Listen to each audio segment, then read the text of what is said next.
Hello students, आज हमारा next topic है द्विचर संक्रिया। हमने पहले दो डेफिनेशन पढ़ी थी इस पाठ्य पुस्तक की। पहली प्रश्नावली की पहले हमने डेफिनेशन पढ़ी थी कॉम्पोजिट फंक्शन संयुक्त फलन की। दूसरी परिभाषा पढ़ी थी हमने प्रतिलोम फलन की। और इन परिभाषाओं पर आधारित हमने प्रश्नावली 1.1 और 1.2 क्लियर कर ली। आज हमारा फर्स्ट चैप्टर का तीसरा पॉइंट है और इस प्रश्नावली की दृष्टि से ये लास्ट पॉइंट है हमारा। ठीक है, तो द्विचर संक्रिया क्या है? द्विचर संक्रिया देखो, किसी सेट ए पर परिभाषित कोई द्विचर संक्रिया एक ऐसा नियम है जिसके आधार पर दो अवयवों के लिए एका ही एक अद्वितीय अवयव प्राप्त किया जा सके। अब इसका मैथमेटिकल अर्थ समझो। देखो, इसका मैथमेटिकल अर्थ ये है, देखो इधर, जैसे मैंने एक एलिमेंट लिया ए, वो सेट ए का है, और एक दूसरा एलिमेंट लिया मैंने बी, वो भी सेट ए का है, और इन दोनों एलिमेंटों पर मैंने एक संक्रिया लगा दी इस प्रकार से। और संक्रिया लगाने के बाद जो एलिमेंट प्राप्त हुआ वो भी उसी सेट ए का प्राप्त हो जाए, समझ में आएगा ना, उसी सेट का प्राप्त हो जाए, तो इस प्रकार से जो नियम लगा वो नियम ही आपका क्या है? द्विचर संक्रिया है। समझ में आएगा। और इसी की एक छोटी सी बात है कि जो द्विचर संक्रिया है, द्विचर संक्रिया को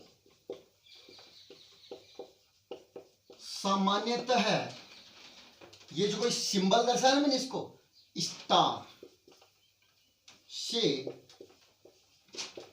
दर्शाया जाता है।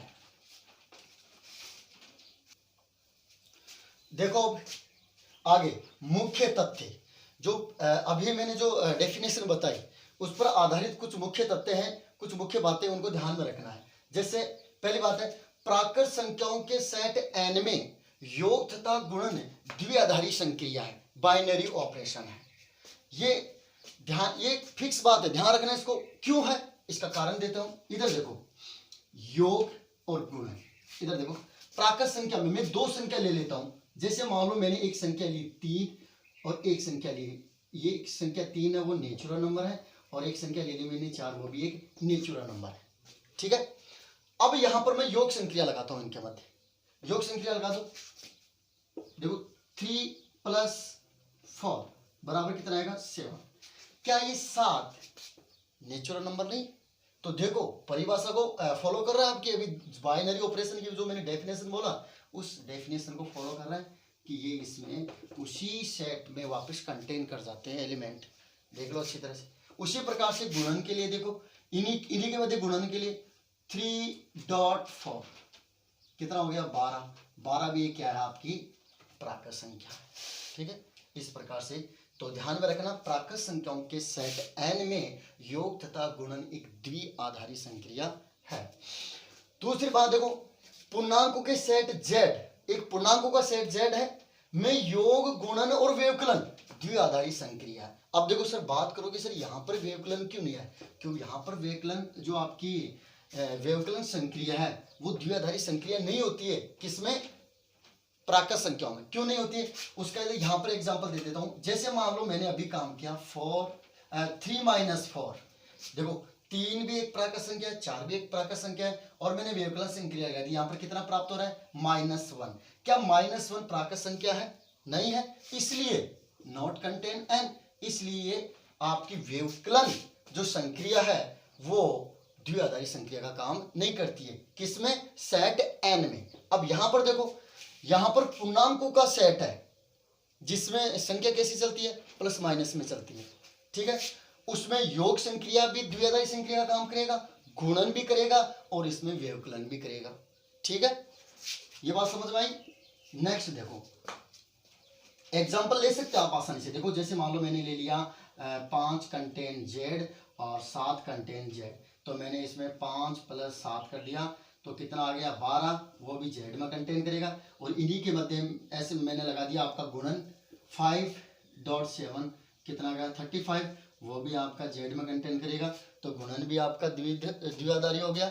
और नेक्स्ट है जैसे 7 माइनस 5 तो बराबर कितना आ गया 2, या इसी को दूसरे तरीके से लिख दो 5 माइनस 7 तो -2, कि -2 भी आपका पूर्णांकों के सेट में कंटेन करता है, इसलिए यहाँ पर आपकी जो व्यवकलन संक्रिया है वो द्विआधारी संक्रिया का काम करेगी।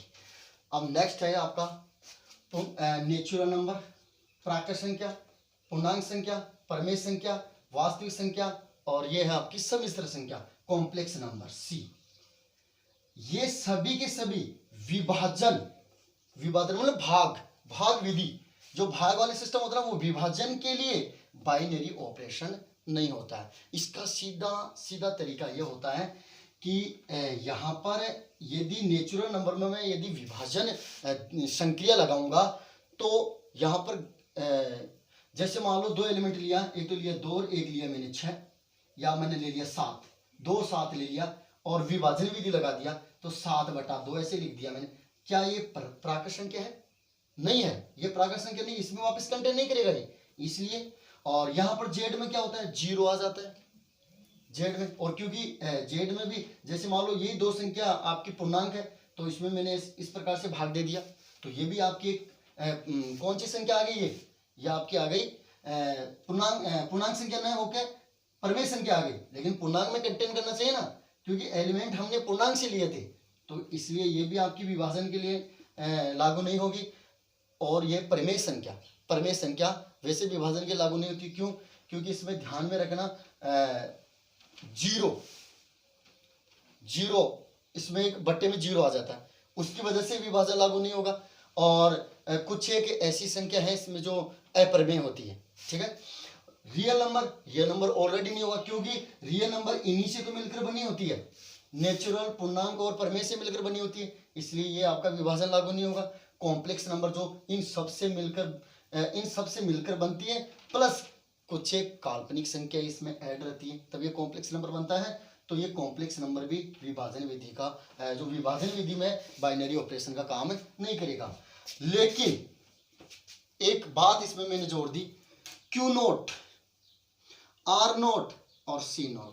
ये देखो Q0 का मतलब होता है इसमें ये परमेय संख्या है जिसमें शून्य इंक्लूड नहीं है। इसमें क्या शून्य इंक्लूड नहीं है, इसमें भी शून्य इंक्लूड नहीं है, इसमें भी शून्य इंक्लूड नहीं है। तो ध्यान में रखना, यहाँ पर वो इसका कारण अभी बोला था ना मैंने कि जैसे यहाँ पर मैंने इस परमेय संख्या के लिए बोला था कि इसमें 0 आ जाता है, 0 बट्टे में आता नहीं है कभी, यदि बट्टे में 0 आ जाएगा तो डिफाइन नहीं होगा, इसलिए ये विभाजन के लिए बाइनरी ऑपरेशन का काम नहीं करती। लेकिन यहाँ पर मैंने छोटा सा चेंज किया इनके सेट में क्या चेंज कर दिया कि इनके सेट से मैंने 0 को हटा दिया, परमेय से, वास्तविक से और कॉम्प्लेक्स से 0 हटाते ही ये तीनों के तीनों सेट विभाजन के लिए बाइनरी ऑपरेशन का काम करेगा, ठीक है। फिर लास्ट आपका कोई सेट है, पावर सेट है। कैसा सेट है? पावर मतलब घात समुच्चय है, में यूनियन तथा इंटरसेक्शन बाइनरी ऑपरेशन का काम करता है। अब देखो मैंने क्या बोला, अब इसको समझाएंगे कैसे। इसे देखो, आपके पास एक पावर सेट है S, और उसमें से मैंने 2 सेट ले लिए, A और सेट B। इन्हीं में से मैंने ये 2 सेट लिए, और यदि किसी को पावर सेट की डेफिनेशन का अर्थ पता है तो वो आसानी से इस लाइन को समझ गया होगा, ठीक है। क्यों?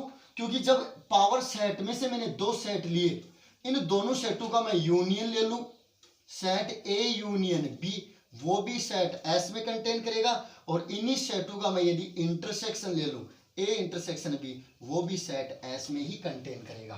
तो ये बातें आपको याद रखनी है, ठीक।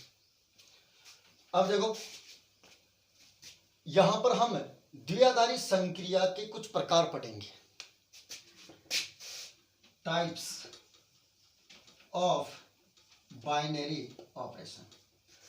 द्विआधारी संक्रिया के कुछ प्रकार हैं, जिसमें पहला प्रकार है क्रम विनिमय, कम्यूटेटिव।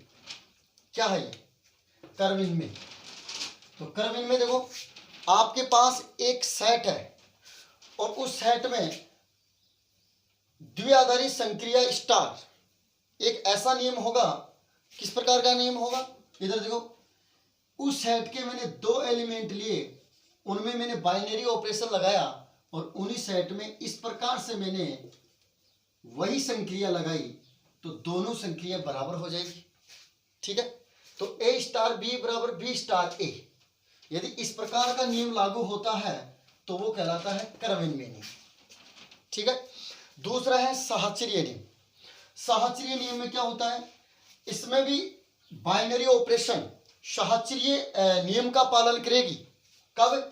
जब आपके पास 3 एलिमेंट इस प्रकार से हैं,